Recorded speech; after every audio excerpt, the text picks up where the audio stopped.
Kita tuan sekalian bergerak daripada misi hidup sebagai seorang Islam, bermula daripada kita menjadi orang yang Muslim yang tauhid, kan? Kemudian kita nak jadi Muslim yang daripada tauhid itu kita nak menjadi Muslim yang baik. Selepas Muslim yang baik, kita akan bergerak kepada keluarga Islam, kemudian masyarakat Islam, kemudian negara Islam, dan kemudian kita punya hala tuju kita untuk nak penyebaran Islam ke seluruh dunia. Inilah satu benda yang dianggap sebagai ancaman kepada demokrasi. Kerana apabila kita bercakap Islam, kita tak bercakap Islam tentang soal individu.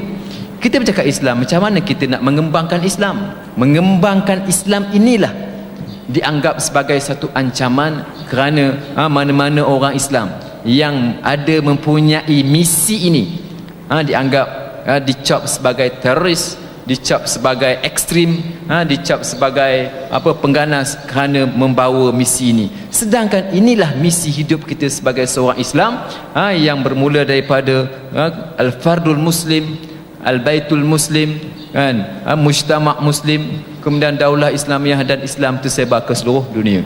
Sekiranya anda kan mempunyai berpegang dengan inilah dianggap sebagai musuh kepada barat, dan barat menganggap anda sebagai musuh mereka.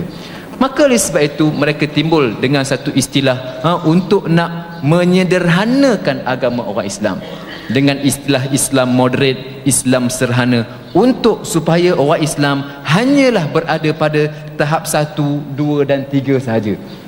1, 2 dan 3 cukup sekadar itu. Kerana apabila anda lebih kepada sebut masyarakat Islam, sebut negara Islam, sebut dakwah Islam, ini ancaman kepada mereka.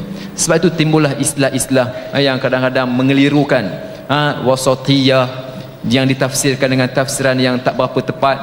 Begitu juga dengan Islam sederhana yang boleh membawa kepada salah faham yang berlaku dalam masyarakat kita.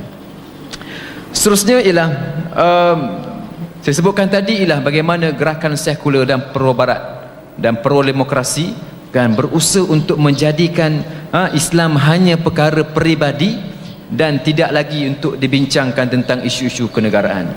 Ustaz Najahan tadi sebut bermulanya gerakan Islam ini berasaskan kepada ayat may yartadda minkum an dini, semua berasaskan kepada agama.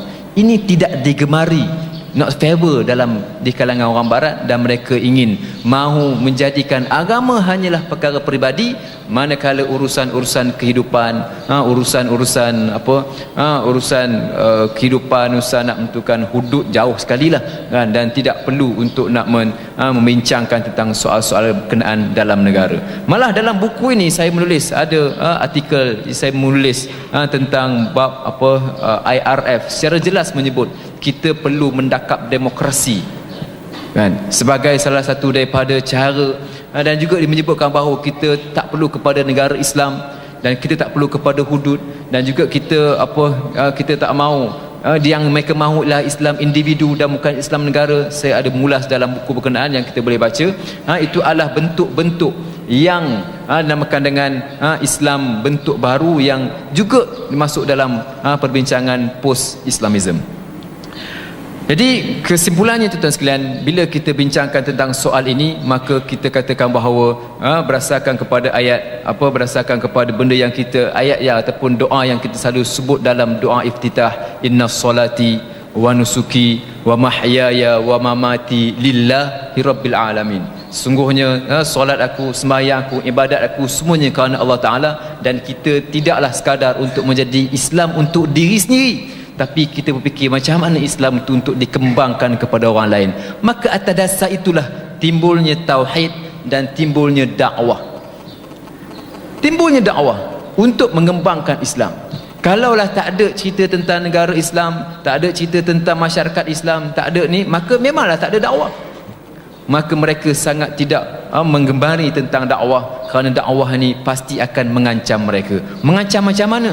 Satu contoh, kalaulah sekiranya dakwah dikembangkan, ramai orang bukan Islam masuk Islam, ramai orang yang berpakaian seperti mana yang belah akhwat dan muslimat ini, maka tentunya fashion akan merudum. Orang tak akan beli buku-buku fashion, majalah-majalah fashion mungkin akan mungkin tak favor lagi, mungkin orang tak baca lagi. Ini akan kita kata akan melemahkan ataupun akan mengurangkan kepentingan mereka. Inilah yang disebut sebagai ancaman kepada barat. Betul, belum lagi sebut tentang bagaimana kuasa mereka terancam, politik mereka terancam, ekonomi dan sebagainya. Sebab itulah saya sebutkan bahawa politik Islam kan, ancaman kepada demokrasi. Kita kata Islam dengan demokrasi itu mempunyai nilai yang tak sama, nilai yang tidak sama. Maka inilah dakwah yang dilakukan oleh Nabi kita Muhammad sallallahu alaihi wasallam. Dakwah Nabi Muhammad, Nabi sebar Islam, hantar surat kepada kerajaan Rom, hantar surat kepada kerajaan Parsi, ad'uka bid'ayatil Islam aslim taslam, aku seru kamu kepada Islam, masuk Islam kamu selamat.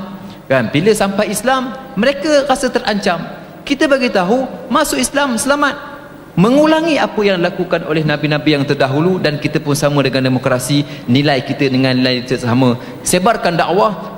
Oleh kerana dakwah ni ramai orang tak suka, maka timbulnya ancaman terhadap Islam. Oleh kerana pada zaman Nabi orang tak suka kepada Islam, mereka datang perang Nabi, Nabi bertahan dan Nabi lawan orang-orang yang memenangi dia. Namun Nabi tidak paksa orang pergi serang orang, Nabi tidak. Inilah cara Islam yang lakukan, mengulangi sejarah yang dilakukan oleh para Nabi dan Rasul-Rasul alaihi wassalatu wassalam.